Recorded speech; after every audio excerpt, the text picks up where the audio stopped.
Chers amis de la nature et de la photo, j'ai des conseils à vous donner. Beaucoup d'entre vous m'ont dit par le passé qu'ils n'avaient rien d'intéressant à photographier à côté de chez eux, ou quand ils allaient quelque part, et finalement ils revenaient avec rien parce qu'il n'y avait rien. Je me suis alors dit que je devrais peut-être faire une vidéo pour vous si vous êtes dans ce cas-là, pour vous expliquer comment, en tout cas, moi je fais quand je suis sur le terrain pour trouver des compositions, parce que je suis sûr, malgré tout ce que vous me dites, qu'il y a de quoi faire à côté de chez vous.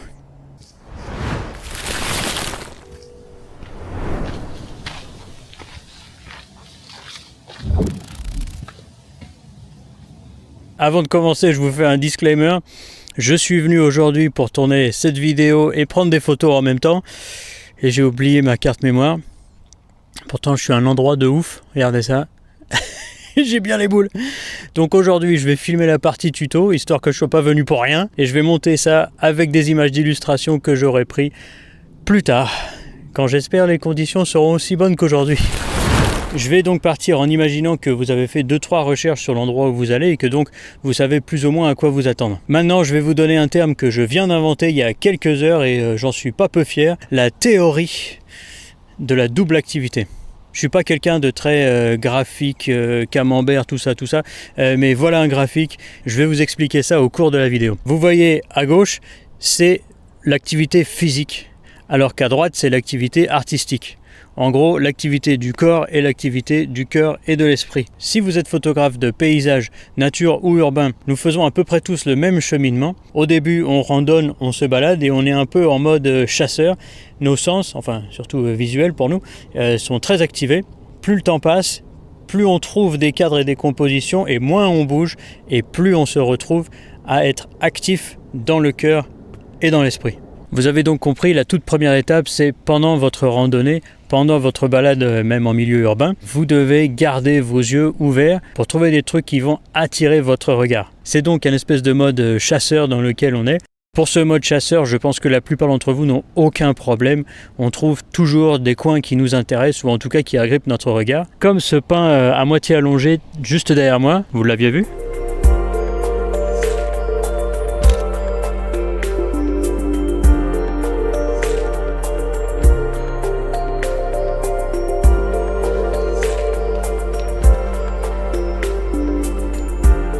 Pour la deuxième étape, je vais vous donner une comparaison qui j'espère fera sens pour vous, mais il y a beaucoup de voitures actuellement qui sont en stop and start, c'est-à-dire que quand on s'arrête, le moteur s'éteint et il se rallume quand on redémarre. Ben vous, c'est pareil. Pendant que vous êtes en pleine activité de chasseur, randonneur ou baladeur, vous êtes super actif. Mais une fois que vous avez trouvé un endroit qui vous semble intéressant, arrêtez-vous. Arrêtez tout, posez votre sac, posez-vous. Et regardez vraiment ce que vous regardez. Ça veut dire regardez-le comme si vous aviez dans vos yeux un objectif, peu importe celui que vous voulez utiliser à ce moment-là. Et là, comme la voiture, remettez-vous en mouvement. Marchez partout, ultra lentement à cet endroit. Parce qu'il peut être très difficile de trouver des compos comme ça en tombant dessus. Et je suis persuadé qu'en tournant autour du sujet qui vous a attiré le regard, vous trouverez une multitude de compositions à laquelle vous n'auriez pas forcément pensé depuis le début. Ce que vous pouvez faire, c'est commencer par le soleil dans votre dos. Parce que, en tout cas, moi, c'est mon avis, quand le soleil est dans le dos, toutes les perspectives et toutes les formes sont aplaties, c'est pas terrible. Ce qui fait que vous allez commencer par une lumière bof, et puis tourner autour jusqu'à ce que la lumière arrive à 90 degrés, ce qui est très bien, voire un petit peu plus devant vous, et là généralement c'est là que les formes prennent tout leur pouvoir et tout leur charme. Admettons que vous avez trouvé un angle qui va fonctionner, donc moi ici tout à l'heure. Ce que je vous conseille de faire, c'est de commencer le plus dézoomé possible et reculer en zoomant. Parce que comme ça vous allez créer une perspective différente, vous allez peut-être pouvoir isoler votre sujet par rapport au fond et faire une composition bien plus attirante pour l'œil. Rien que le fait de me reculer de 3 mètres et de zoomer beaucoup plus, ça a isolé vraiment la texture sur les branches et je pense que la photo sera beaucoup plus réussie de cette façon-là.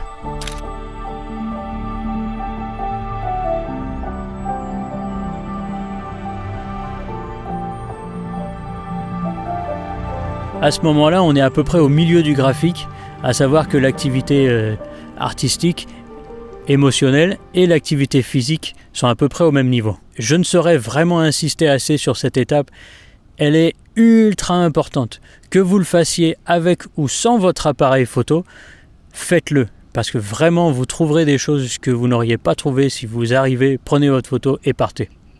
Laissez-moi maintenant vous donner quelques conseils sur à quoi prêter attention pendant que vous explorez un endroit qui vaut peut-être le coup. Tout le monde a un style différent, donc tout le monde va sûrement chercher quelque chose de différent. Pour ma part, je prête principalement attention à la lumière. Regardez les rochers derrière moi, ici. En réalité, ils ne sont pas ouf à regarder, mais je les ai toujours trouvés particulièrement beaux, surtout avec la lumière venant comme ça à 90 degrés, qui mettent vraiment en avant leur forme. Avant toute idée préconçue de ce que vous alliez shooter à cet endroit, c'est d'abord la lumière qui, à mon avis, devrait diriger vos décisions. Une deuxième chose à prendre vraiment en compte, ce sont les formes que vous voyez. C'est la lumière qui crée les formes, mais le paysage est aussi fait de ces formes à lui.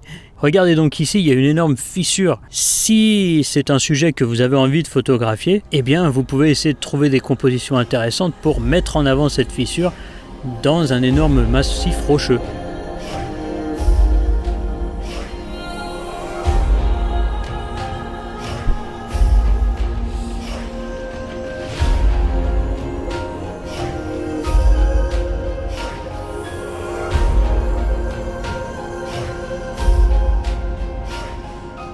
En parlant de forme justement, regardez ce caillou.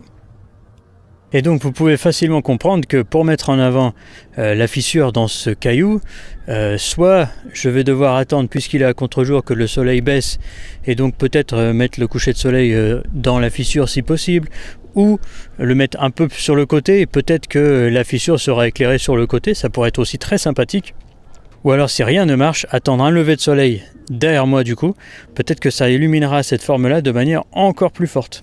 Une troisième chose à laquelle prêter attention, ce sont les couleurs. Et je suis maintenant un exemple parfait de quoi pas vraiment faire dans cette image, car je suis habillé en bleu et le ciel est bleu, donc il n'y a pas vraiment de contraste de lumière.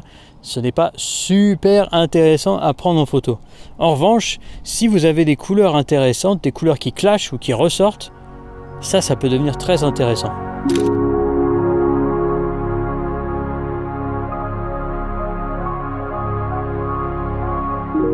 Une dernière chose à prendre en compte, ce sont les conditions météorologiques. Et là, vous voyez, c'est plein soleil, il fait très clair. Vous voyez, il y a très peu de pollution. Donc pour isoler un sujet, par exemple, il n'y aura pas de brouillard, il n'y aura pas de brume, pas de pluie, pas de neige. Ça va être très compliqué. En revanche, s'il pleut, s'il y a du brouillard autour de vous le jour où vous sortez, là, ça va être très bien pour isoler vos sujets. Pour isoler un rocher sur la falaise ou un arbre dans la forêt, ça, ce sont des conditions idéales. C'est donc cette combinaison de 4 choses, les 2 les plus importants pour moi, à savoir la lumière et les formes, ensuite les couleurs et les conditions atmosphériques. Ce sont ces 4 choses auxquelles vous devez porter attention lorsque vous vous baladez autour de potentiels sujets.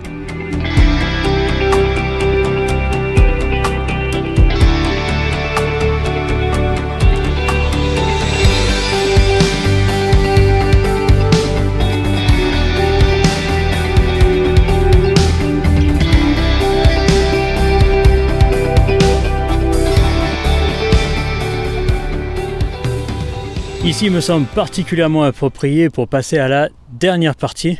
Ici aussi, je vais vous faire une allégorie. Je ne sais pas si c'est une allégorie. Enfin, une figure de style, quoi. Tous les paysages que vous voyez autour de vous et que vous voulez prendre en photo, ce sont des puzzles. Ce que je veux dire par là est en fait assez simple. Quel que soit l'endroit où vous vous trouvez, il y a forcément plusieurs éléments du paysage que vous voudriez mettre dans votre photo et faire fonctionner ensemble. Chaque élément du paysage que vous voulez combiner avec vos sujets primaires ou secondaires sont un peu comme des pièces du puzzle que vous devez tourner et retourner pour voir si elles peuvent rentrer dans telle ou telle autre pièce et à la fin faire un ensemble cohérent. J'ai toujours beaucoup aimé ce caillou, je l'ai pris en photo déjà, mais aujourd'hui je voudrais essayer de faire quelque chose d'un peu différent et utiliser la lumière de côté. Ici le puzzle il a 4 pièces et une intention. La première pièce c'est bien sûr le rocher avec la fissure, la deuxième le petit pin qui pousse à côté. La troisième, c'est capturer la lumière sur le côté droit du caillou. Et la quatrième, c'est tout agencer avec le paysage, faire que ce rocher apparaisse absolument épique face au paysage.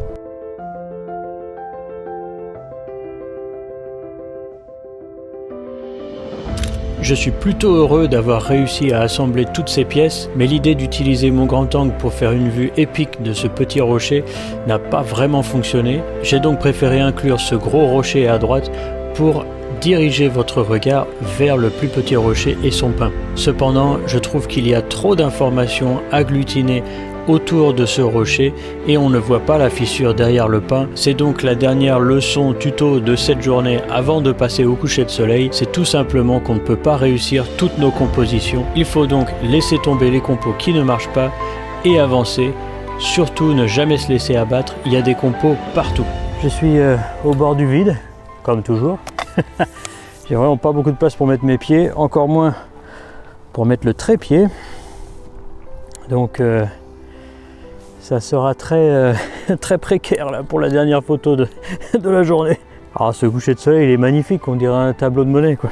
Bon, trêve de références historiques qui me donnent l'air important. Vous le savez, je peux pas résister au magnifique lichen sur les roches.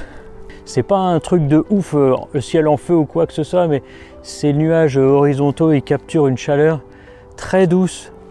Vraiment, je suis très très content. Donc là, vous le voyez, je suis ultra proche du caillou. Je vais donc être obligé de faire un focus stack.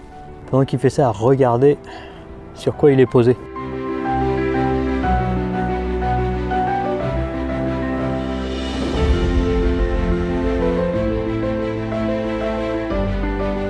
Vous voyez le ciel, magnifique. Les rochers devant, si ça veut bien s'éclairer. Les rochers devant couverts de lichen et ce petit, je sais pas, un mini cèdre ou je ne saurais trop dire, pile poil au milieu du pic là, je crois que c'est Ragoubang peut-être, je suis pas sûr.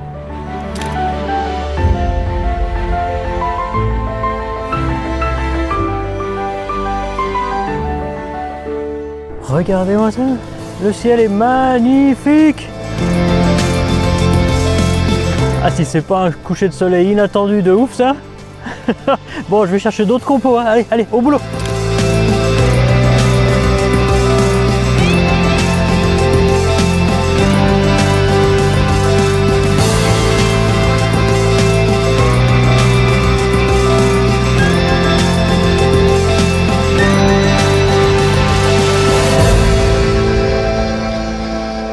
Avec ce ciel incroyable, je pense que je vais conclure la vidéo ici. J'espère vraiment que ce coucher de soleil vous a plu autant qu'à moi, parce que moi je suis émerveillé. J'espère également que tous les conseils que je vous ai donnés dans cette vidéo vous inspireront à prendre votre appareil et à sortir à côté de chez vous pour trouver des compositions personnelles et mémorables. Si c'est le cas, likez la vidéo, abonnez-vous, c'est super important pour l'algorithme YouTube, surtout qu'en ce moment j'ai pas beaucoup de vues sur mes vidéos, c'est bien dommage vu l'effort que j'y mets. Dites-moi en commentaire, est-ce que vous voulez que je continue de vous donner des vidéos instructives de cette façon ou juste coin-coin, ça marche aussi. Je compte sur vous pour faire grossir cette chaîne pour que j'ai encore beaucoup d'images à vous raconter.